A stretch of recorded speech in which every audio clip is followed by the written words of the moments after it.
Hello, friends. This is Dave Hurwitz, executive editor at ClassicsToday.com, here in the Overflow room, filling it up from the letter Z backwards. And, last time, see these like down here? That's as far as we got. So, and the Vivaldi stuff up here. But we haven't gotten very far into the letter Z. But this time, perhaps, we'll do a little better, because right now we're going to be talking about Zemlinsky. We are up to Zemlinsky, and I had a lot of Zemlinsky in the Overflow room, and the reason is because he sort of had his 15 minutes of fame. Well, I guess it was in the 80s and 90s, or the 90s and 2000s, or something like that. Here we have, I'm pulling it all out here, the Zemlinsky stuff, and there was a good bit of it. Well, let's see what we have here. We have a nice pile of Overflow Zemlinsky. Essentially, historically speaking, and one of the fun things about doing these talks is that we get to talk about a little bit of recent discographic history, especially for those of you who missed it.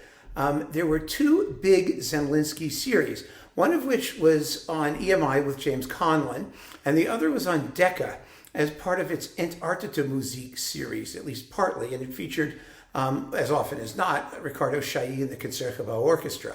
Now, one of the reasons that Zemlinsky became a thing was because of the Antarctica Musik series, because of this sort of re-exploration of music that was banned by the Nazi regime. Just as today, we're having the cancel culture renaissance of music by African-American composers and women composers and all that stuff.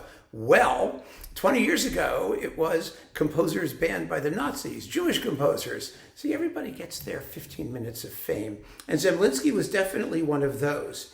So what do we have here? We have, well, there was a lot of Zemlinsky on Capriccio. They have a whole edition that I talked about in a separate video. His symphonic songs and 3 ballet pieces, The Triumph of Time from his last opera, König kam Dallas. I think that was his last opera. And that's on Capriccio. And then there was this rather interesting series of songs, orchestral songs, on Hungariton, featuring Eva Marton. Look at that. Songs by Zemlinsky, his 6 songs, Opus 13, on Metterlink, texts, which are really actually rather well known now, but then they were very new. And Schoenberg's 6 orchestral leader, and Schrecker's From Eternal Life, by Walt Whitman, text by Walt Whitman, and Korngold, a bit of Der Wunder der Hellion, Hellion's aria from Act 2, with the Budapest Symphony under John Carew. Go find that now. So that's Z, and we're putting it away in the Z section. Then let's see what we have here. Oh, wow, yeah. Zemlinsky's Lyric Symphony. Well, that became quite the thing, with many, many performances of it all over the place. And I have here 3 that are not in the permanent collection. They are Michael Gielen's, like first one, I think, or second. I don't know, he did it like 3 times, with the Südwestfunk Orchestra. We already talked about Loren Maazel's on Deutsche Grammophon in the Loren Maazel box. And then we have Chailly in the Concertgebouw.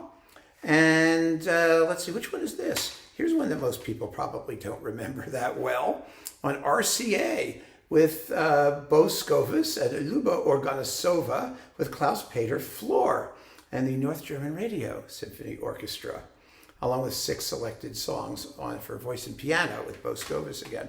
So yeah, Lyric Symphony, that's a big deal. The Lyric Symphony, in case you don't know, is a Das Lied von der Erde knockoff, and it's very, very beautiful, lots of fun, and full of, pseudo-philosophical bullshit. It's very, very seriously set. It's marvelous. And then we have, we have the Thomas Dalsgaard on Chandos doing Die Seejungfrau, the Mermaid, which is just beautiful. It sounds a lot like Francesca da Rimini in places, actually. And the Sinfonietta and his overture to Sarema with the Danish National Radio Symphony Orchestra on Chandos, another disc that probably didn't last long, because none of this stuff lasted long, to be perfectly frank, because it was, it was not going to be popular. It never was going to be popular. Now here we have a big pile of the EMI ones. And these were really very good, and they got no play whatsoever. EMI did nothing about them. We have his opera, Der Traumgöge, and then we've got his Cymbeline Suite, and let's see, a dance poem, and his Frühlingsbegräbnis, a cantata, spring burial or something. I don't know. It's cheerful. And then we've got this wonderful opera, Florentine Tragedy, which has been recorded a few times now. It's a one actor. It's delicious. I always get it confused with Korngold's Violanta because they're kind of similar. But the concept here is that, a woman's having an affair. Her husband, their relationship is on the rocks with her husband. Her husband murders her lover. And as they are standing there over the bleeding corpse, she says to him, hornily turned on, "I never knew you were so strong." And he says to her, "And I never knew you were so beautiful." And they do it over the corpse, and that's the end of the opera. What's not to love, right? It's great. Then we have another lyric symphony. And then some of this stuff was put in a EMI twofer. There it is. It's, the Seejungfrau and Sinfonietta and Cymbeline and Frühlingsbegräbnis and ein Tanzpoem, 2 of the discs. That was done. And we have Symphonies 1 and 2, which are early works. They're sort of Brahms Dvorak-y sort of symphonies, not like his later stuff at all. I mean, his style, he never quite went into the atonal universe, but his style evolved enormously. And then we've got Seejungfrau, of course, the Sinfonietta. And so that is the EMI stuff, or a lot of it, and that goes into the drawer with the Z's. And then we've got, let's see, we have so much super cool stuff here, I have to tell you. What's this? More Zemlinsky. Okay.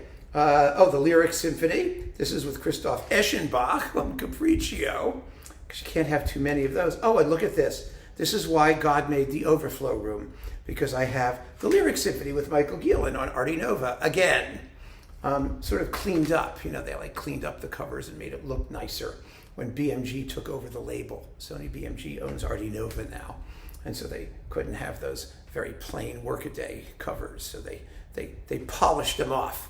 And finally, as our Zemlinsky survey comes to an end, at least the Overflow part. Oh, by the way, don't tell me I forgot recording X, Y, and Z. This is only what I have in the Overflow room.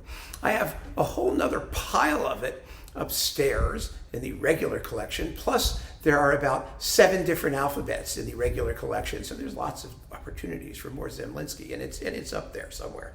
The string quartets with the La Salle Quartet, along with the Hans-Erich Apostel 12-tone string quartet, which is just ugly beyond belief. Now, there are 4 of them, and these were really important works when they came out, and they came out well before, this is 1978, was Opus 15, right? And then 1982 was the rest of them. They started out with string quartet number 2, and it really caused something of a stir when these pieces came out, because nobody knew about Zemlinsky, and nobody knew about his music, which is really remarkably well composed and thoughtful and expressively intense, sometimes elusive, yes, okay, fine, but basically really gripping. And his chamber music is marvelous. And the second quartet got all kinds of attention back when it came out in 1978. I remember it vividly because I bought the record and thought, wow, this guy's really something. It's not everyday listening type music. It's difficult music. It's challenging music, but it's extraordinarily well made. And this was an important series in its day. And the La Salle Quartet seems to have disappeared pretty handily.